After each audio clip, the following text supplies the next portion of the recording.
right, it's a wonderful morning. Good morning, everywhere. Good afternoon for those ones who've already reached the afternoon, and welcome to Afriq 24-hour TV. I'm glad that you've tuned in and you're watching Afriq Morning Show.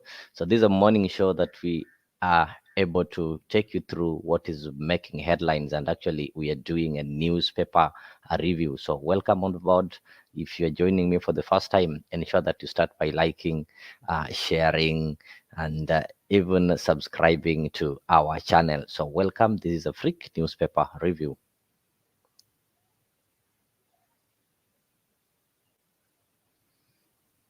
I can already see Goodia ashaamka hapo. Goodia, good morning. It's a wonderful morning over here. Welcome on board.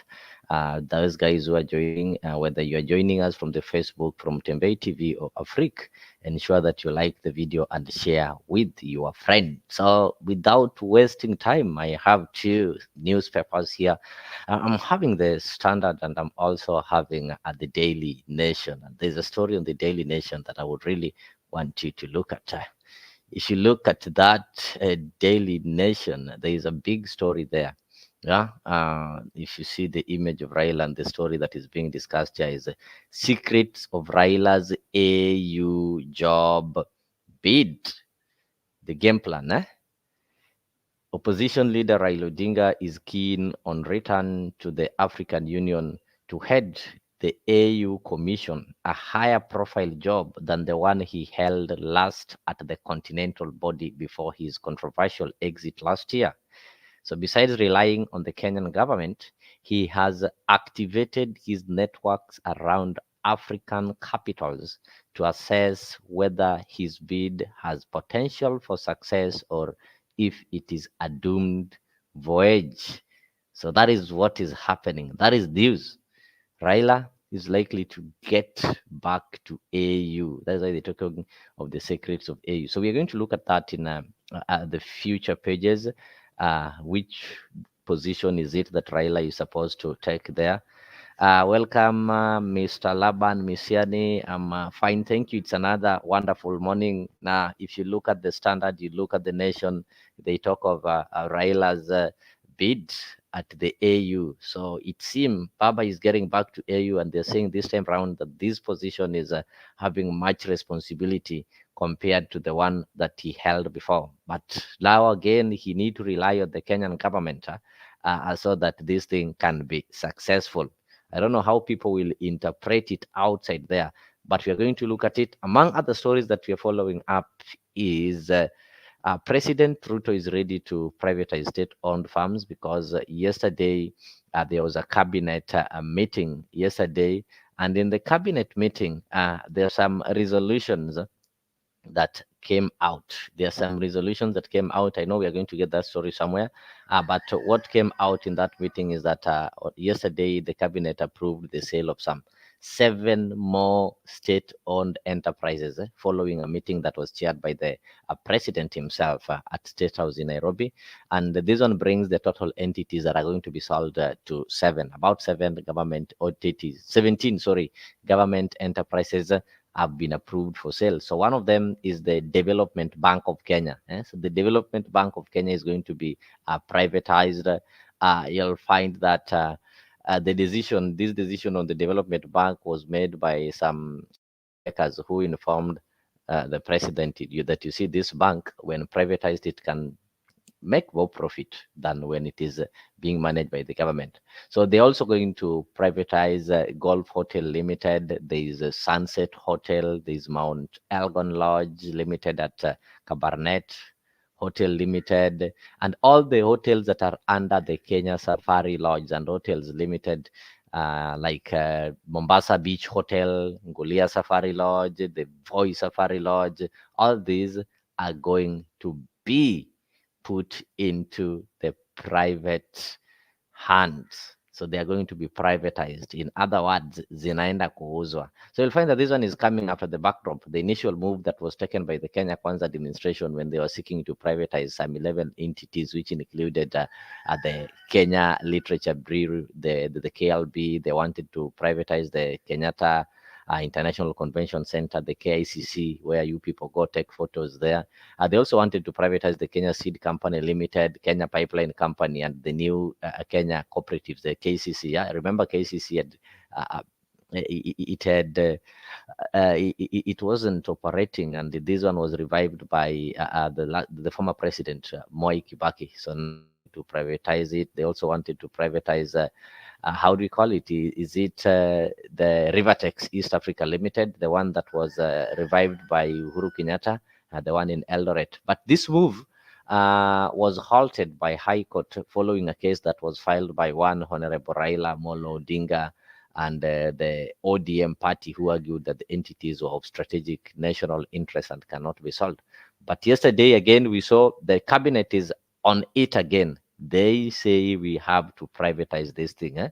As Goody is saying that when I said Ruto, Raila, and Uhuru are triplets with heavy bond and look after each other, not even the voters and courts can break some. People were laughing. Yeah, it's true, because now this is some news. This is some news that Kenyans need to think about it deeply. Raila is getting back to AU. And for him to get here, he needs some blessing of the Republic of Kenya, because they need to recommend that, you see, this man is good and such kind of recommendations. So, ni nani anachezewa? Mwananchi ama ni nani? Let's look at some of the pages. We'll get the story and we'll be able to look at it keenly. If I look at page 2, it just talks of some officers on Haiti mission dies in United States. So a Kenyan police officer has died in a hospital room in the United States of America, capital Washington, D.C. So his family in Kisii County, in Kisii County, the family is in Kisii County. They'd been informed that their kin has died, and they are really mourning. So these are Kenyan who was supposed to go in the Haiti mission. And on the Haiti mission, there's something that happened yesterday. Yeah. If you go to Baringo, the people of Baringo are really, really, really, really bleeding. The people of Baringo are really bleeding, and they are really complaining. And they're telling the president that instead of taking our people to, how do you call it?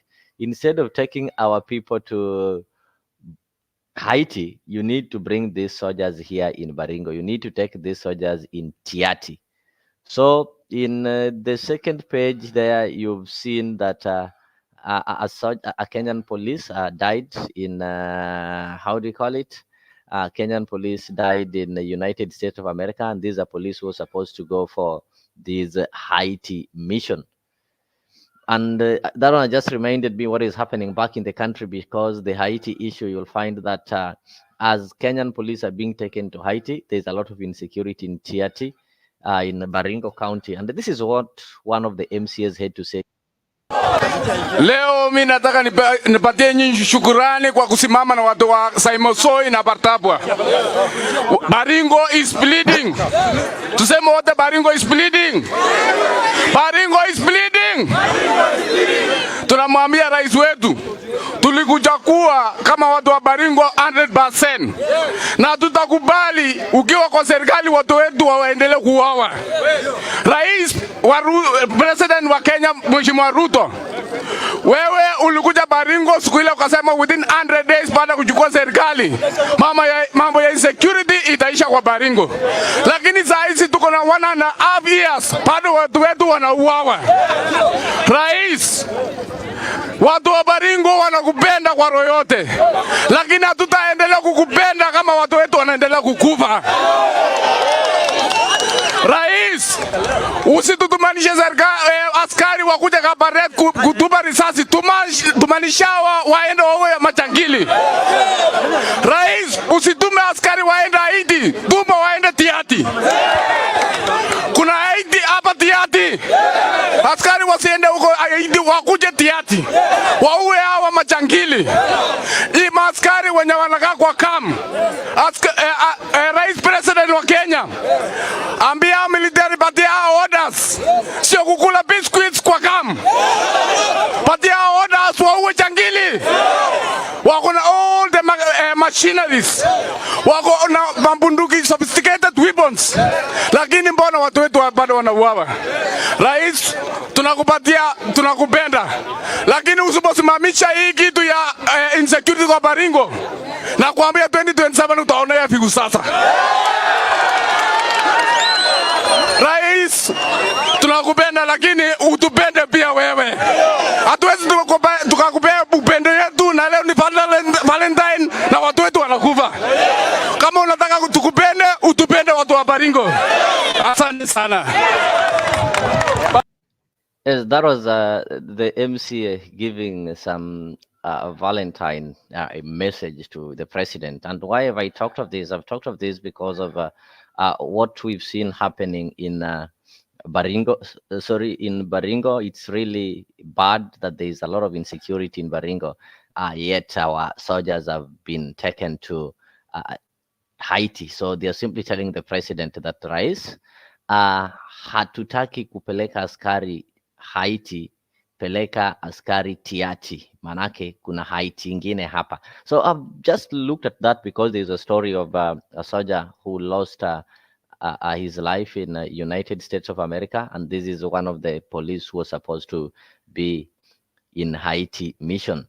Okay, on the same page, you're going to see they still talk of this accident of Kiptum, whereby there are those 4 guys who are accused to have met Kiptum a day before the tragic accident. But they're saying that with them, they did not meet him for bad motives. We met Kiptum at home to discuss branding deal. So this gentleman had gone to see Kiptum to discuss some branding deal, and they even took tea together at Kiptum's home before discussing the contract ahead of the Rotterdam Marathon in April. Remember, this gentleman was supposed to participate in a marathon in April, and these 4 men, they deny being strangers to star athlete's family after interrogation. So they say with them, they are not strangers. They went there to discuss some a branding deal. You know, when this kind of marathons are taking place, different companies normally get interested and they want to use you as a brand ambassador so that they can be able to market their products, because these are some of the activities that are widely watched. So they've said they met for branding deal.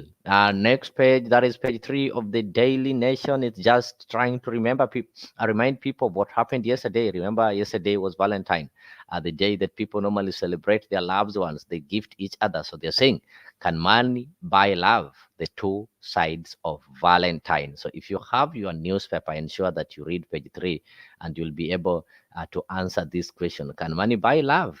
Yes or no? Then there are some 2 sides of Valentine's. There are those people who genuinely celebrate love, and there are those people who believe that this day is a day of receiving. So good dear, what are you saying over there? You're saying that the arrest of 4 men, very suspicious now. We thought it was an accident. Interesting thing. Yeah, there is a lot of controversy. Kenyans are really giving, you know, we are having some investigators, online investigators. They are coming up with some confusing theories, and now people are now seeing that, okay, it wasn't just an accident as one might think. But let us wait and see what comes out of it. This is what we wanted to look at. This is what was shouting on the first page of the Daily Nation, the secrets of Raila's quest for African Union's plum job. So what is it? The opposition leader said he said to be using his networks to test the waters, but allies play cards close to the chest, downplay claims of state backing. So opposition leader Raila Odinga is yet to formally bid for the African Union Commission, the AUC chairperson's position, but is lobbying African leaders to assess the strength of his candidature. Yes, Raila is going for the top job. Maybe he's seen that, okay, I've really tried this one in Kenya and it is not coming out. Now he wants to go for the AU chair. But how is he going to get it? He first of all has to mobilize Kenya, which is his country, to give him some backing. But he's now playing it low. He's saying that he's using his networks in Africa, talking to the presidents and the representatives from different African countries so that they can be able to support him. So will Baba finally make it? And what does this one communicate? Does it mean that, Raila is now leaving the local or the Kenyan politics and going international?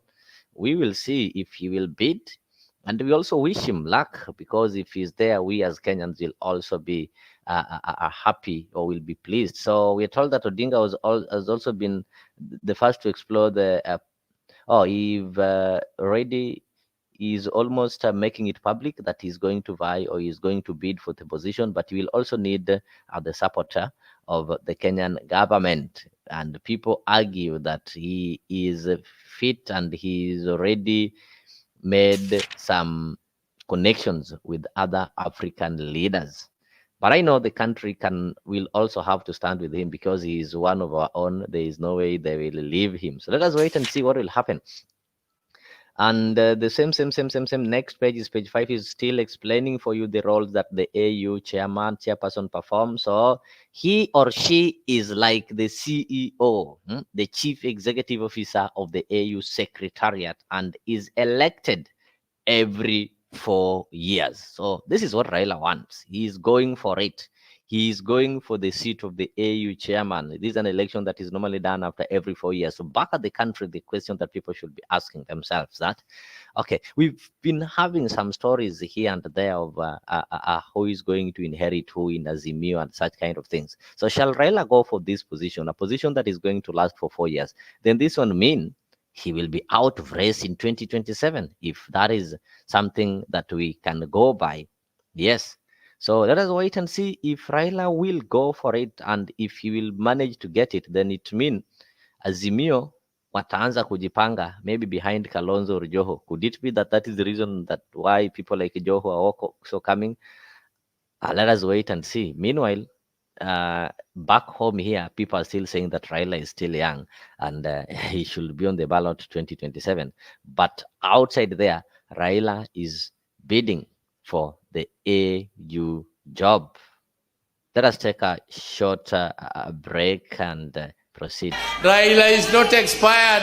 Raila is still strong. If Oburu, his brother, is this strong, then how about Raila, just a child who was born yesterday?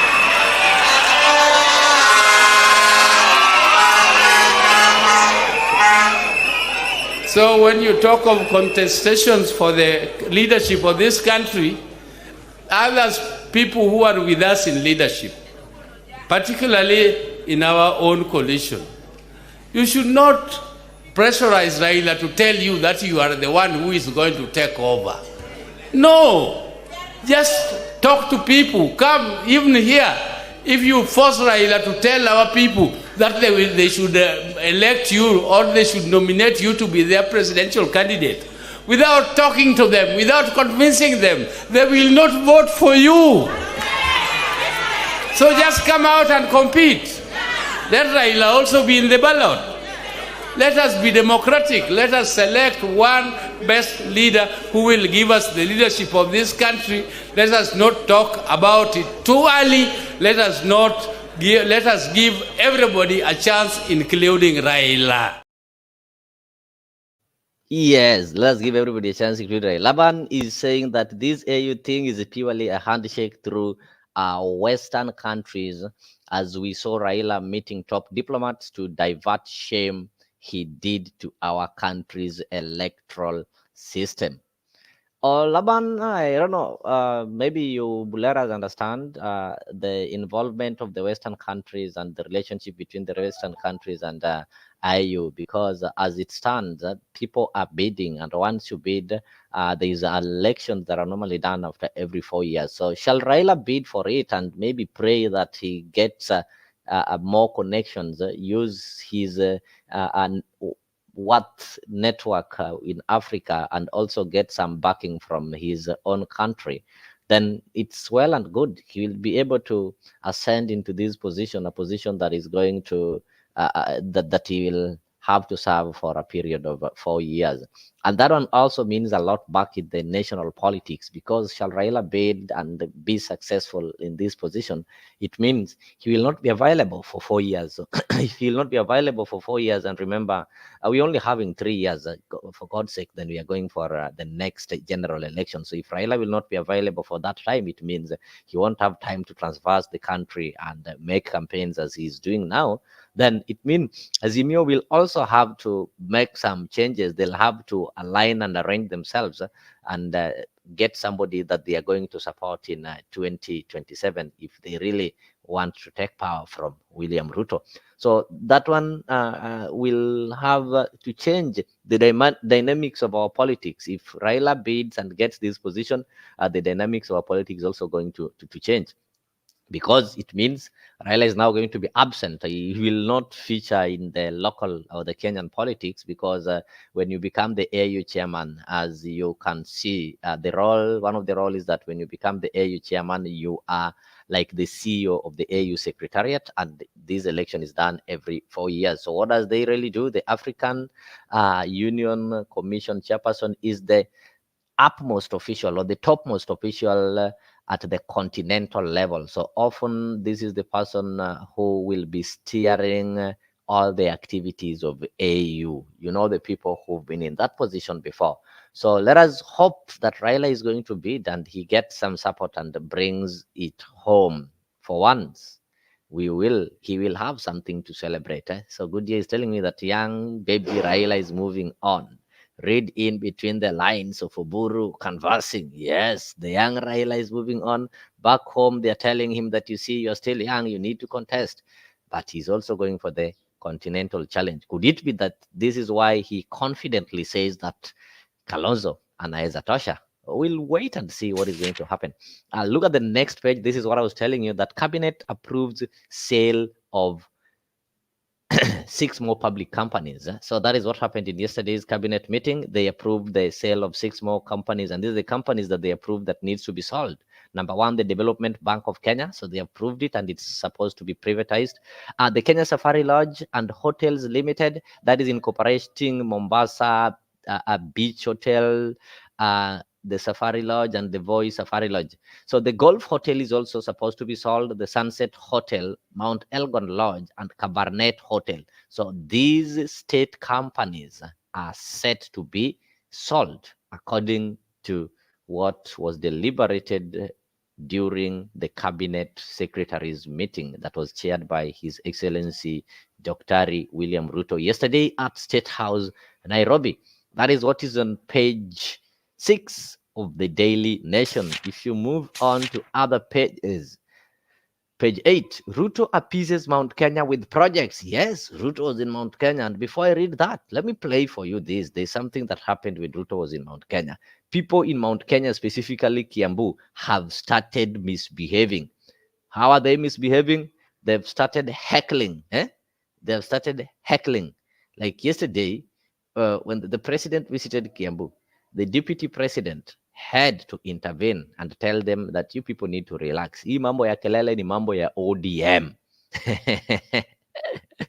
I don't know, ODM is associated to that. So listen to what happened. Mimi nataka niseme nikiwa hapa Kiambu, hiyo tabia ya kupiga kelele mbele ya mfalme, hiyo hapana tabia ya watu wa Mlima Kenya. Hiyo ni tabia ya ODM. Na mimi nikiwa kiongozi wenu hapa, sitaki kuona hiyo maneno tena. De muthuri wa nyumba ino itu, iyo ni mitugo ya gutuconora taruriri mbere ya muthamaki witu. Tukwenda gavanoka areko ugu arauga, okorwo arauga wega ukirie ugacemania nake haria karebe-ini. Kimani wa Icũng'wa arũgama arekwarie arekio ni areka atia, okorwo nukwenda uki, no mitugo iyo ya kuganiriria thĩinĩ wa Kiambu, thĩinĩ wa Mount Kenya, mitugo iyo ni twarega. Sema washindwe. Na mimi pia nasema, wewe kama unataka kuleta vijana kuja kuunga wewe kwa mkutano, hapana toa vijana mbali, toa hasa wakule, si ndio? Hapana toa watu kama lazima upange watu wakuja wakupigie makofi, hapana toa watu mbali katiguo. Kwa hivyo mimi nataka niseme na mutongoria ora wothe ukurehe ngui thiini wa gitaro giki gatagati nitukamuingata neguo. Huyu ni mfalme wetu, president wa Kenya, amekuja kutuletea maendeleo. Munaleta aibu mbele ya rais wa Jamhuri ya Kenya katika eneo ambao sisi ni watu heshima. Mimi nataka niambie governor, niambie MPs, kuanzia leo hiyo maneno hatuwezi kubali hapa katika mlima. Sasa muthuri uyu ndokira guturaithia iyo ni mitugo riku turamuonia ile andu amati ajonora ni majonora kama tinajonora. Mimi rais nimeona aibu nikiwa kiongozi hapa, nimeona aibu sana, na mimi hiyo maneno sitaki. Nitware kadira uguo nimoko makania ugai nitwamukania kurehe giconoko mbere ya muthamaki ili okete gututeithia. Rais amekuja kutusaidia kuleta maendeleo na hatutaki hiyo maneno tena. Tumekubaliana. Kwa hivyo rais, kama utawapatia nafasi hapa waongee, tunataka tuone heshima. Kama upendi vile governor anasema, nyamaza. Kama utaki MP, nyamaza. Alafu siku ya debe si utaonana na yeye.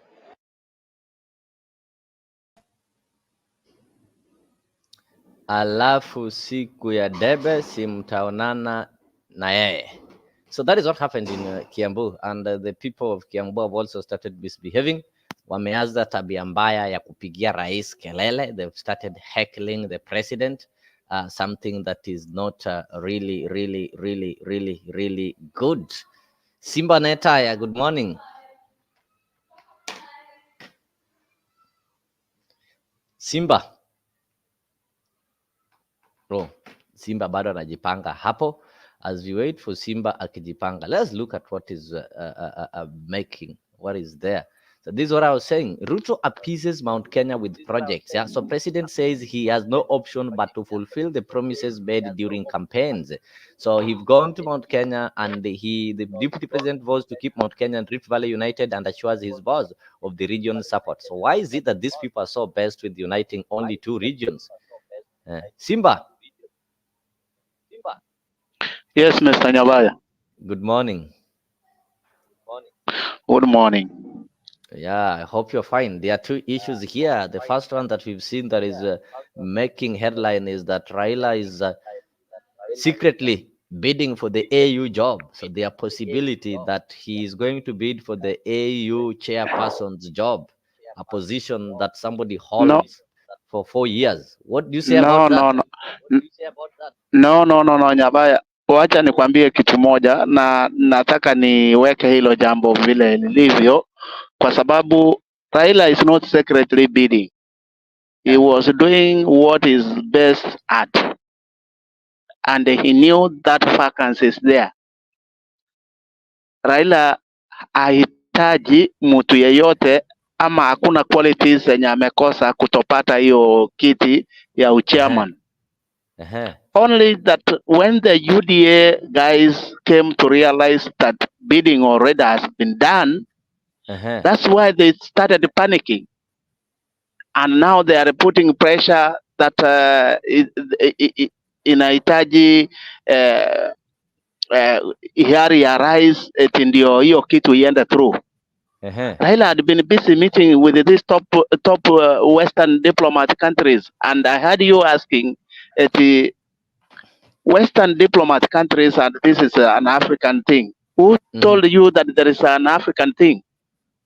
Africa is one. Before we go there, Simba, before you go there, let me ask you, why would UDA and the Kenya Kwanza people panic if Raila is bidding for the AU job? Why would they panic? I think it will really be, they will really be happy to see Raila exit the local politics and join Africa, because they believe Raila is giving them stress and pressure over here.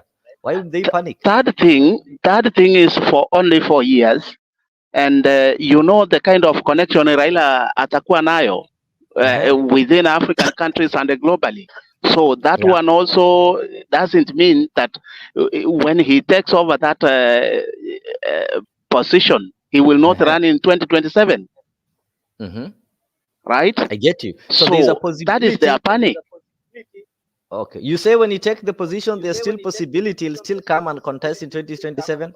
Can't you see that? Like, why not? Kwa sababu that's a contract only for 4 years. Yes. But one would reason that, you see, when you become the chairman of AU Africa, the entire Africa, it will be like relegation if you come back to contest as a Kenyan president. No, no, no, no. One, that is a prestigious position with a lot of perks. You know, Yes. he will still have that capacity to control politics in Kenya through Uh-huh. another office. Uh-huh. Yeah, now, so the thing here is that the UDA and the KK wants to divert the whole thing. Uh-huh. Okay, I get so you. in any case, that Raila will not run in 2027. In any Yeah. case, Yeah. still it's like wanataka kusema kama Raila will not be there in 2027. It's just a Mm-hmm. continuation of Ruto regime through, because they believe that there will be no another candidate. But Uh-huh. let them be very much assured that the contest in 2027 will not Uh-huh. only be about development, but Uh-huh. also tribal balance in Kenya's governance since Yeah, independence. you've heard yesterday when the DP Gachagua was in Central, he told William Ruto that he is working together to ensure that the Rift Valley and Central is united. He also echoed the same last week when he was in Trans Nzoia. He said that, you see, Wetangula, I want you to unite the people of Western, hawa Waluya wote, mimi naunganisha Mlima Kenya na watu wengine pia wanaunganisha Rift Valley. So what is this madness called kuunganisha? Kuunganisha simply means two tribes. Hakuna Kenya Gachagua anajua. Gachagua only knows two regions, Rift Valley and Uh-huh. Mount Kenya, I where get he it. represents. Now, he had been in the open saying this all through. Uh-huh. The interest of the people of Mountain, not the interest of the people of Kenya. So that's a Okay. tribal card, and this man must be pushed to the corner Uh-huh.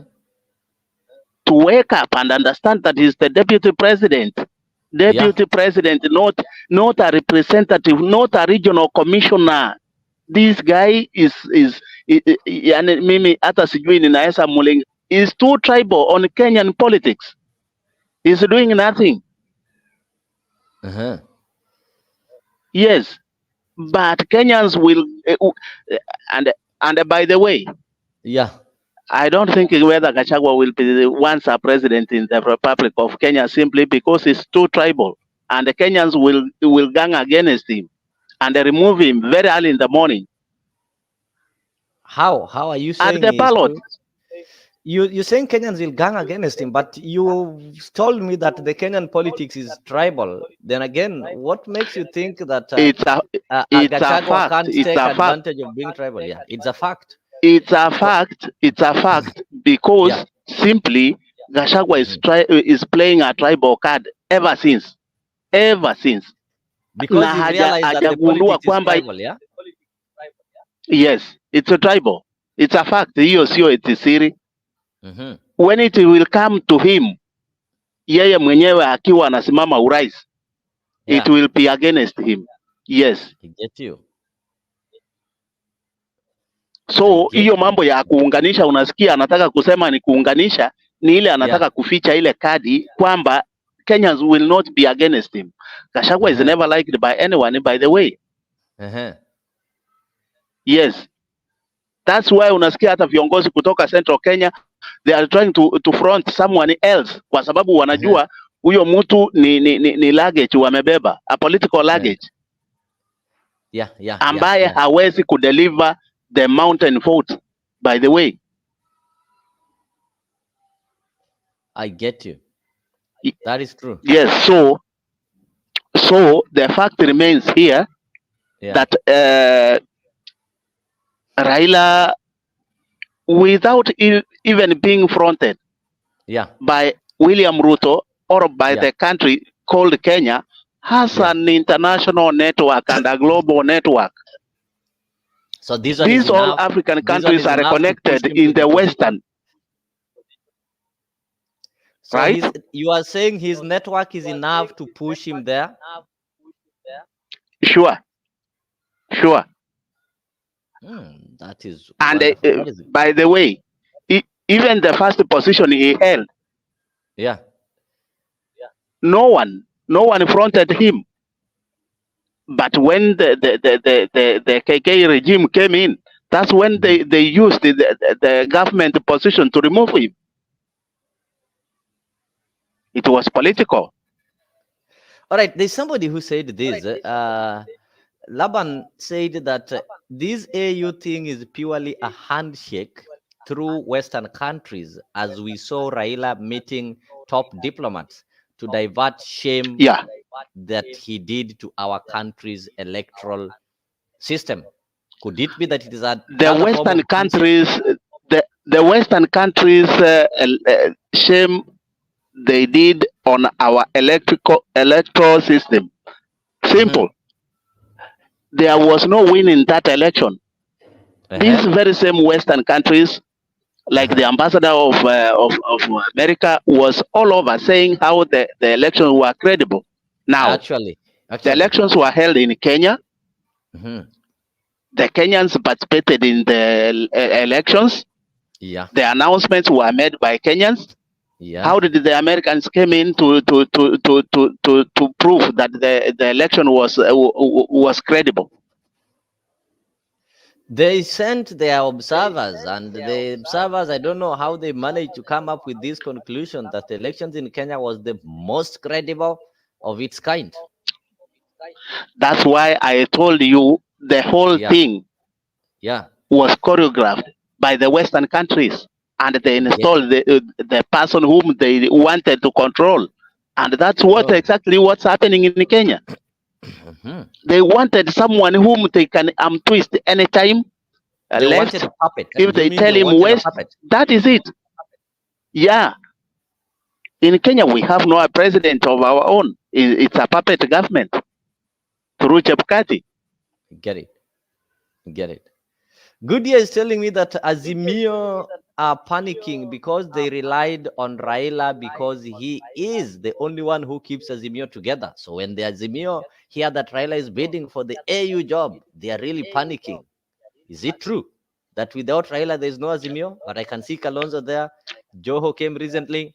There's Karua. There's Wajakoya. There's how do you call it? The former and by the governor. By the way, I can assure you that the exit of Raila, that's the strength of Ali Hassan Joho, because formerly it was Raila who was controlling the coastal region. And by the entry of Joho, he sees a gap and is ready to take it on. And I'm very sure Joho is not running for presidency, but to put together Baba's votes, because alisema yeye hatasimama kwa chama yeyote, atakuwa principal. So hakuna kitu yenye Azimio inakuwa wika. I get you. Oh, there's this. Let me just show you. I think you had this news that there's this gentleman who killed a girlfriend in the United States of America. He came to hide in Kenya. Was arrested and was supposed to be taken back so that he can face some high degree criminal offense. Then all of a sudden the person disappeared in the police cells in Muthaiga. Yesterday, or is it the day before yesterday, he was rearrested, and this one was made possible by the help of the family. Like when you look at this Nation Today, page 10, they say how family helped the police to rearrest escaped murder suspect. And on further interrogation, the suspect is saying that there was no way we could allow him. No, sorry. He's saying there was no way he was going to escape, but he says that he walked out of Muthaiga police station with the help of police officers. What does that speak of our police officers and ourselves? Not our police officers, the Kenyan government, because this is an international fugitive. Kevin, whoever, that is an international fugitive. In fact, it shows two things: corruption and the incompetence in Kenyan government system. All of it. Simple. And that one is a true reflection of a UDA government. That's how things are done. Yeah, there's nothing like relatives, like the police. No, it's a Kenyan government, because this thing was all over international medias talking of the same. So, what does it show you? Incompetence and the corruption. Those are the true ingredients of William Ruto's administration. I get you. I get Yes, you. nothing. And maybe still on that, there is also another thing that speaks of Kenya. Sorry, not that one. I just want to show you. Still on that incompetence that you're telling me, and the story, it's good. It has featured in the Standard page 2. It says, no punishment for civil servants with fake papers. So at least 700 government workers are still in employment despite faking papers. A few who are fingered resigned, but Public Service Commission say they should be charged. You see? So cabinet, you'll find that there was this story. There was this big story whereby there are fake papers, and these fake papers are being used in the government offices with the Ministry of Interior leading. We have some in our hospitals. That is the Kenyatta referral hospital. Up to date, there are some who are still working. They've not been charged, though some decided to resign. Mr. Nyavaya, before Yes. we go far, Yeah. how was Sakaja's papers scanned through? Then he ran for governor for Nairobi. Before we end up going far, The DPP said they that they should start with that one. Yeah, they said they are going there. They are going there. They said they are going there. How you clear someone who you believe his papers are questionable when he gets to office? What is the whole process? It's really sad, and I even at the comment section, Goody is saying that Kenya has become a hiding place for fugitives. The case has exposed Kenya high corruption and nepotism. Actually, in Kenya, you can do anything. The question you're asking, how was Sakaja cleared? And everybody knew he didn't have a degree, but he got one from Uganda. Yes. And I want to tell you, we have parallel governments in Kenya. One ran in River Road, whereby government documents are made and manufactured, and they are faked, whereby you get government loses a lot of revenue through this River Road government. And when I talk of River Road, don't ask me who runs it. Okay, so the one you well understand the Nyamakima traders, and who are these traders? What kind of business they do? Who was protecting the Nyamakima traders? This is another government. When they demonstrate and the others are crammed down, they demonstrate and they go to the government office. They stay there whole day. So don't ask these questions, because they happen daytime and they are seen by everyone. I've told you, corruption, incompetence, true ingredients in the William Ruto administration. Simple. Oh, I get you. So there are two parallel governments in this country, yeah? Yes. And even as we discussed that, you'll find that there was also something that shocked Kenyans. Yesterday, there was a cabinet meeting, and one of the things that they approved that they are going to sell 7 government entities, including the Development Bank of Kenya. So if even it's even in the Standard, let me just read for you. Cabinet approved sale of Development Bank and 8 prime hotels. Yeah? So the cabinet has approved the privatization of the Development Bank of Kenya, as well as 8 other prime hotels located in popular tourist destinations in the country. So at the same time, the cabinet is scheduled for the annual retreat of the National Executive. So they said that these hotels needs to be sold. Mr. Nyavaya, that is the total madness, because We had the first president of Kenya, Mzee Jomo Kenyatta, came Moi, came Kibaki, Uhuru left. Why only one wants to privatize everything? Actually, including when Kibaki Why? came, KCC, Why? the Kenya, had already, it had already been ignored. Then he revived it, only for this regime to propose that they need to sell it. Look at the Eldoret, how do you call it? This government company, the Rivertex. They also proposed that it will be sold, forgetting that it was revived by the last regime of Uhuru Kenyatta. Those hotels, why can't they be given Utalii College to run them? That is the question that people are asking. Because does it mean that when you privatize them, the private investors are going to be foreigners? If Kenyans are not good managers, does it mean that we are going to sell them and even import people to come and work and manage them? That's a question that Kenyans should be asking, because we are told they are not making profit. You see, before kuna mambo ambayo watu walikuwa wanaongea hapa about the dynasties. They are using these government entities to make dynasties. Another set of dynasties after they have done with the first ones. Period. I get you. So that is the government have decided that they are going to be selling those things. Not selling. Not selling or privatizing. They want to make a different set of dynasties through those state departments. So do you mean, could it mean that they're the ones who are going to come back and buy them again? They will only put some statues behind those state departments.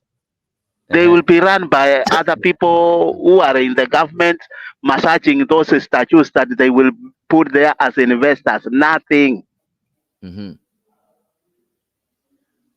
I've finally gotten this story. Let us see what the Standard is reporting on it. Azimio la Umoja leader Raila Odinga is facing several dilemmas with possible implications on his political future.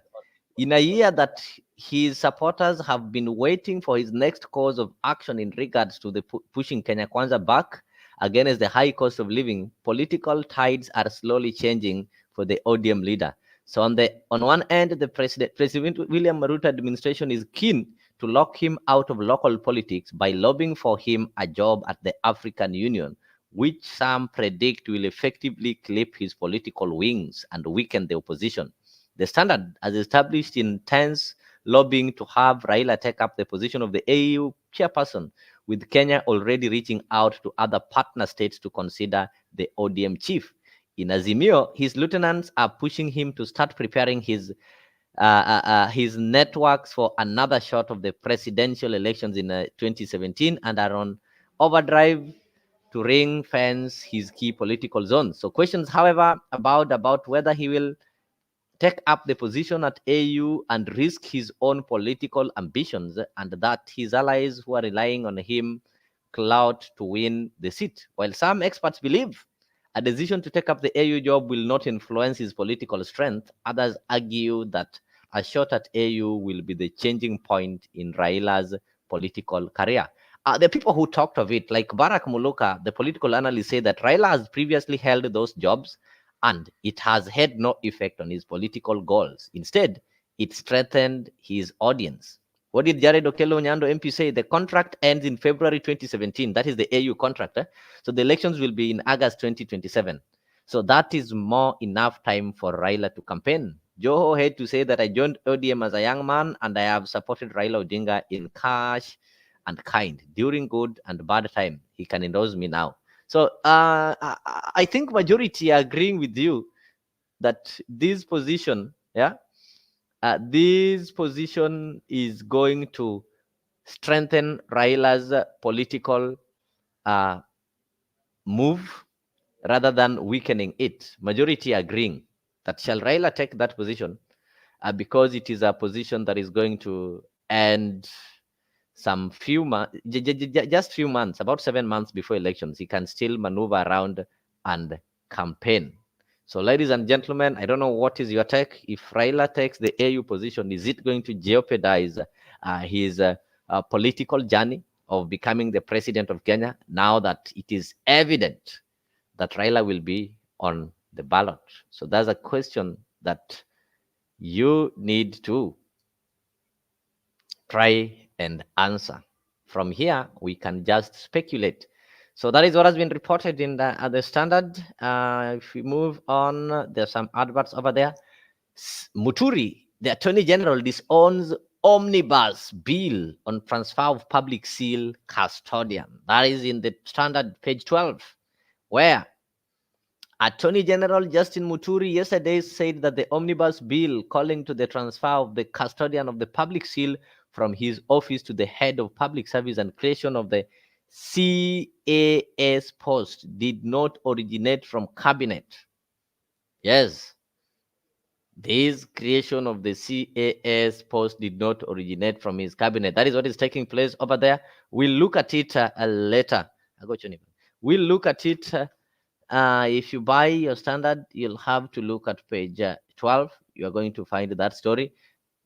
The new GPT DCI has been appointed as Kamwende retires. The story is also there. You just grab your copy and go through it.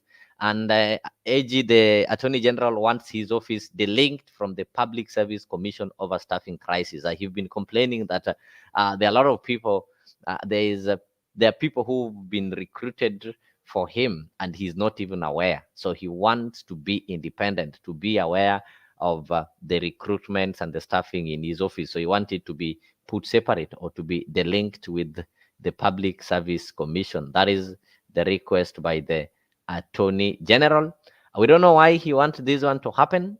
He knows it better, why he wants some independence. And page 13, there is hope restored as more learners return to school in Tana River. This is why the poverty and the harsh weather patterns had conspired to keep children out of school for 2 years. But now, new out of school program changing the fortunes of populace. There's new out of school program that have been initiated, and more children are now in school, which is good news over there. I think you should be able to. Time for us to stop tolerating social disorders such as graft. That is the Kenyans giving their opinion. Corruption lapses in regulatory bodies will collapse the country. Those are opinions that people are giving, and most of the opinions they're talking of corruption. They're simply trying to talk of corruption.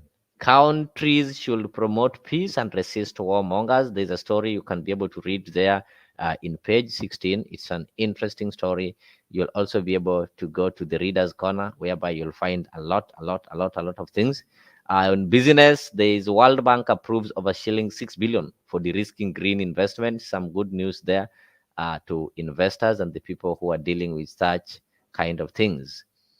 State continued to lure Uganda to bid to push SGR to Malaba. Yes, it had been approved, and this was good news that the SGR is going to be extended up to Kisumu, and they are now luring Uganda so that they can be able to push it to Uganda, that is to Malaba. I think this will be a great achievement because there's no need of having SGR that ends in Naivasha or SGR that ends in Kisumu. This SGR should connect these East African countries. It's some great news over there. So when you get your Standard, ensure you read these kind of stories. I was just giving you some highlights so that you also buy your own paper and get to go through it. As I wind up, I just want to thank everybody for joining and remind you that if you've not subscribed to Afriq 24-hour TV, do so. Subscribe to Afriq. Go to YouTube, search for Afriq TV, subscribe, and that is the only way you can be able to help us. That's the only support that you can give us. Douglas is saying Baba going to AU will leave political orphans. Oh, but people have said that Baba have been to AU before. So going to AU is going to strengthen him. Remember, he's going to be the chairman. Kibagong, he's going to be the chairman. So I don't know how he'll manage to multitask, because most people argue that whenever Baba is away, there's nobody who is bold enough to continue with the political activities. They will always have to wait for Baba to come and call for a rally. They will always have to look at Baba's diary and follow him whenever he's going, so that they can be able to get audience. Yeah, you might be true. You might be factual, because it's likely that there's going to be a large vacuum. And it also speaks of the speculation that the Kenya Kwanza are going to give him a support, so that they can ensure that Raila doesn't participate in the local politics, so that Raila is kept busy at the AU there. Yeah. Yes, good dear. We cannot forget the comment section. Actually, you're the people we are addressing, and that is why I say we participate differently. So if you can join the studio, you can participate in studio. But if you can't join the studio, you can participate on the comment section. And I really like the engagement that you guys are giving on the comment section. You are really putting the conversation on the move. Somebody is bringing some great idea that you see. Do you convince me Kalonzo will fit his shoes? Oh my goodness. This is a debate that has always been there, that can Kalonzo be able to fit Raila's shoe and give as much pressure to the Kenya Kwanza government? Most people are saying no. Some people are saying yes, Kalonzo can, but he's not just been given an opportunity. But maybe if Raila can exit the scene, if Raila can be engaged elsewhere, maybe that one can be enough opportunity for Kalonzo to prove himself, so that people can be able to consider him for 2027. I think it can work, yeah, so that Kalonzo can also try to get time to prove himself. But it's rumored that the Kenya Kwanza government is really supporting the bid, and they will give it a clean bill, so that Raila can be kept away, Raila can be kept busy. But that is also an opportunity for somebody else to emerge and try to prove that they can. So as we wind up, I just want to play a small video here. Let me see what is happening in Eastleigh.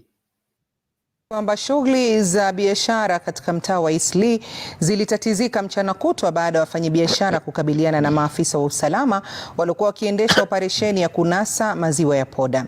Wafanyabiashara waliojawa na ghadhabu walidai kulengwa na maafisa wa usalama kufuatia operesheni ambazo zimekuwa zikiendelea tangu mwaka jana. Mwanahabari wetu Gatete Njoroge ana mengi zaidi. What is happening in Eastleigh?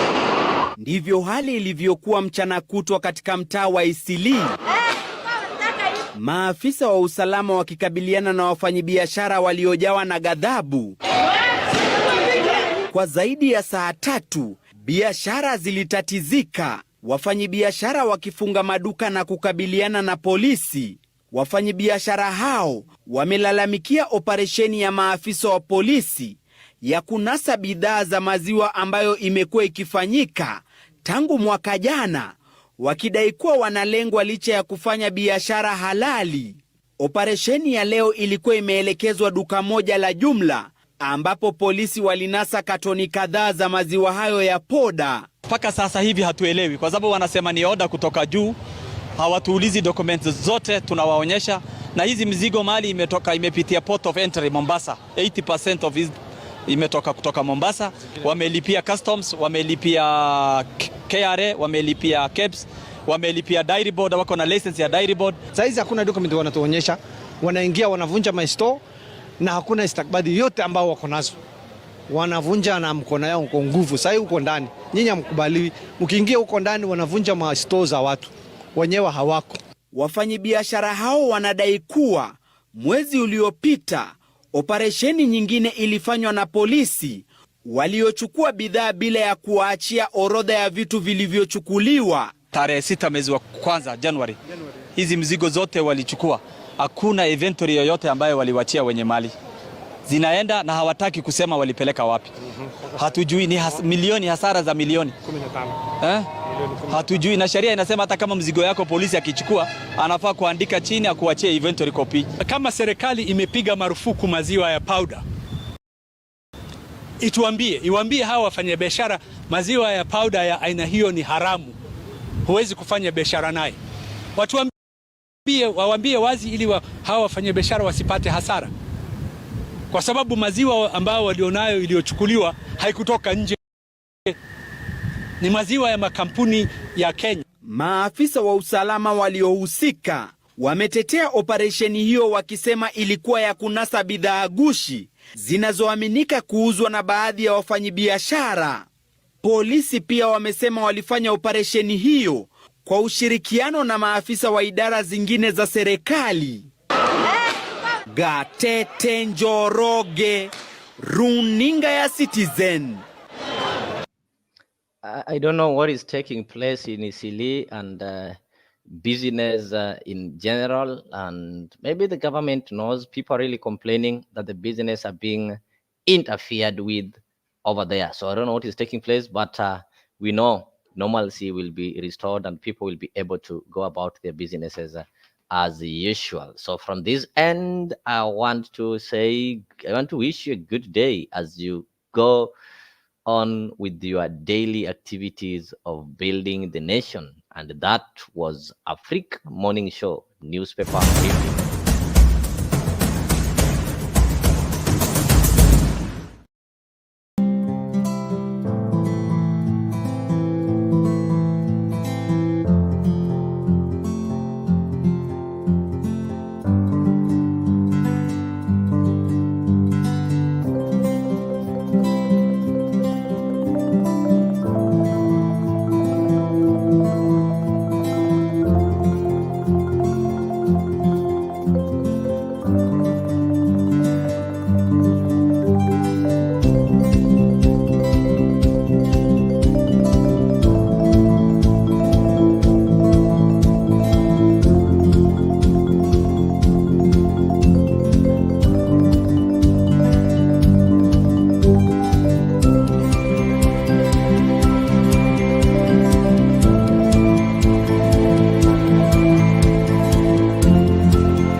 Tunasonga mbele watu wote wa Jamhuri Kenya yetu. Tunasonga mbele watu wote wa Jamhuri Kenya yetu. Haya sisi sote wananchi tushangilie. Eko Jamhuri, eko Jamhuri, sote eko Jamhuri Kenya yetu yaenda mbele. Eko Jamhuri, sote eko Jamhuri, eko Jamhuri Kenya yetu yaenda mbele. Mwaka wa 60 umefika, tangu Kenya iwe huru. Mwaka wa 60 umefika, tangu Kenya iwe huru. Haya sisi sote wananchi tushangilie. Eko Jamhuri, eko Jamhuri, sote eko Jamhuri Kenya yetu yaenda mbele. Eko Jamhuri, sote eko Jamhuri, eko Jamhuri Kenya yetu yaenda mbele. Kweli twaenda mbio, Kenya yaenda mbele. Kwa elimu twaenda mbele, matibabuni twaenda mbele, viwandani twaenda mbele, na mashambani twaenda mbele. Eko Jamhuri, sote eko Jamhuri, eko Jamhuri Kenya yetu yaenda mbele. Eko Jamhuri, eko Jamhuri, sote eko Jamhuri Kenya yetu yaenda mbele.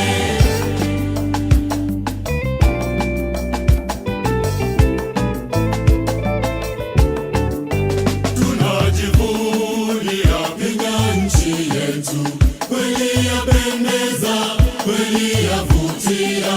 Tunajivunia